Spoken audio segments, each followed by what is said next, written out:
Doctor Y A health knowledge চ্যানেলে আপনাদের সকলকে স্বাগত। প্রতিদিনের মতো আজকেও একটি মেডিসিনের ব্যাপারে বা বিষয়ে আলোচনা করা হবে। তাহলে আজকে যে মেডিসিনটি নিয়ে আলোচনা করব তার নাম হচ্ছে ব্রুফেন 600 mg ট্যাবলেট। তাহলে এই ব্রুফেন 600 mg ট্যাবলেট আইবুপ্রোফেন নামক কম্পোজিশনের দ্বারা তৈরি করা হয়ে থাকে। তাহলে এই ব্রুফেন 600 mg ট্যাবলেট কোন কোন রোগে ব্যবহার করা হয় এবং এর পার্শ্ব প্রতিক্রিয়াগুলি কী তা বিস্তারিত আলোচনার মাধ্যমে জানব। তাহলে প্রথমেই জেনে নেওয়া যাক এই আইবুপ্রোফেন 600 mg ট্যাবলেট শুধুমাত্র প্রাপ্তবয়স্কদেরই ব্যবহার করা হয়ে থাকে। তাহলে যেসব রোগে এই মেডিসিন ব্যবহার করা হয় তা দেখে নেওয়া যাক। যে কোনো প্রকার হাড়ের ব্যথা, যাকে আমরা অস্থি প্রদাহ বলে থাকি, তাহলে এই হাড়ের ব্যথাগুলি কী প্রকার তা দেখে নেওয়া যাক।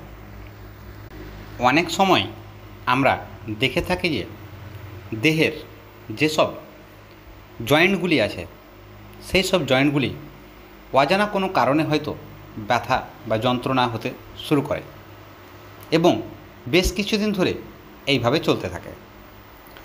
তাহলে এই জায়গাগুলি কী কী? যেমন হচ্ছে কবজি, হাঁটু সহ দেহের সমস্ত যেসব জয়েন্টগুলি আছে সেই সব জয়েন্টগুলি ফুলে ওঠা এবং তা থেকে ব্যথা যন্ত্রণার সৃষ্টি হওয়া এবং তার সাথে সাথে জ্বরও হতে পারে। তার সাথে এই সব ব্যথা যন্ত্রণার ফলে অনেক সময় কর্মক্ষমতা কমে যায়, অর্থাৎ কাজকাম করতে ভালো না লাগা। এই সব ব্যথা যন্ত্রণা থেকে নিবারণের জন্য এই ব্রুফেন 600 mg ট্যাবলেট প্রাপ্তবয়স্কদের একটা করে দিনে 2 থেকে 3 বার দেওয়া হয়ে থাকে। এবার পরবর্তী রোগটি হচ্ছে গেঁটে বাত, যেটাকে আমরা ইংরেজিতে গাঁট হিসাবে জেনে থাকি। তাহলে এই রোগ ইউরিক অ্যাসিড, অর্থাৎ আমাদের রক্তে যদি ইউরিক অ্যাসিডের মাত্রা দারুণভাবে বেড়ে যায় তাহলেও এই রোগের সৃষ্টি হয়ে থাকে।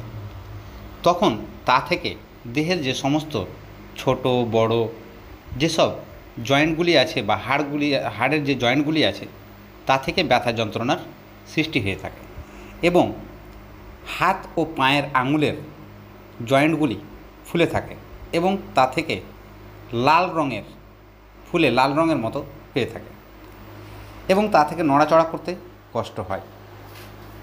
এই ব্যথা যন্ত্রণা 1-2 দিন থেকে শুরু করে নিয়ে 2 থেকে 3 সপ্তাহ পর্যন্ত স্থায়ী হতে পারে এবং আবার কিছুদিন পর নিজে থেকেই ঠিক হয়ে যায় এবং পুনরায় আবার ফের নতুন করে শুরু হয়ে থাকে।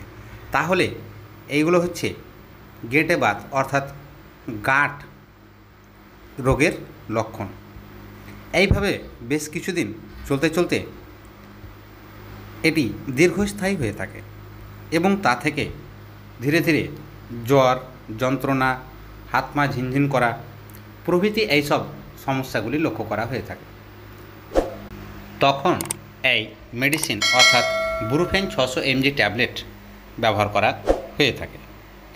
এবার পরবর্তী রোগটি দেখে নেওয়া যাক, যাকে আমরা সাধারণ ভাষায় কোমরের ব্যথা অর্থাৎ পিঠের নিচে কোমরের যে ব্যথা যন্ত্রণা হয়ে থাকে তাকেই আমরা কটিবাত বা কোমরের ব্যথা বলে থাকি। তাহলে এই কোমরের ব্যথার যন্ত্রণা তীব্র যন্ত্রণা হতে থাকে এবং কোমর নড়াচড়া করতে, হাঁটা চলাফেরা করতে অনেকটা কষ্টকর হয়ে থাকে। ক্রমশ এই ব্যথা যন্ত্রণা হাত থেকে হাঁটু পর্যন্ত বিস্তার লাভ করে থাকে। এছাড়া নড়াচড়া করা, উঠা বসা, উঁচুতে উঠতে গিয়ে কষ্টবোধ হওয়া এই সব ধরনের সমস্যাগুলির সৃষ্টি হয়ে থাকে এবং বিশ্রামের সময়তেও অর্থাৎ শুয়ে থাকার সময়েও এই ব্যথা যন্ত্রণা অনুভব হয়ে থাকে। এই সব ধরনের সমস্যাগুলি লক্ষ্য করা গেলে তখনও এই মেডিসিন অর্থাৎ ব্রুফেন 600 mg ট্যাবলেট ব্যবহার করা হয়ে থাকে।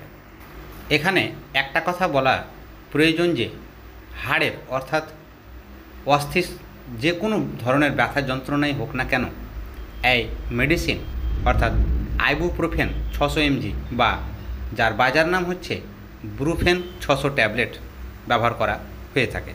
এছাড়াও অনেক সময় খেলাধুলা করতে গিয়ে বা অ্যাক্সিডেন্টালের মাধ্যমে যদি কোথাও চোট আঘাত লেগে থাকে তাহলেও এই ব্রুফেন 600 mg ট্যাবলেট ব্যবহার করা হয়ে থাকে।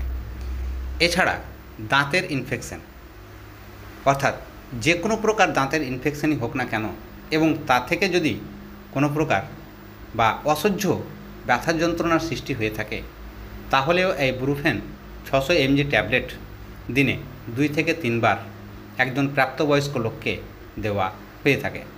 ওষুধ ব্যবহারের পূর্বে অবশ্যই একজন চিকিৎসকের পরামর্শ গ্রহণ করিবেন। এই ছিল ব্রুফেন 600 mg ট্যাবলেট নিয়ে আজকের এই বিস্তারিত আলোচনা। দেখা হবে আবার অন্য কোনো নতুন একটি ভিডিওতে। ধন্যবাদ।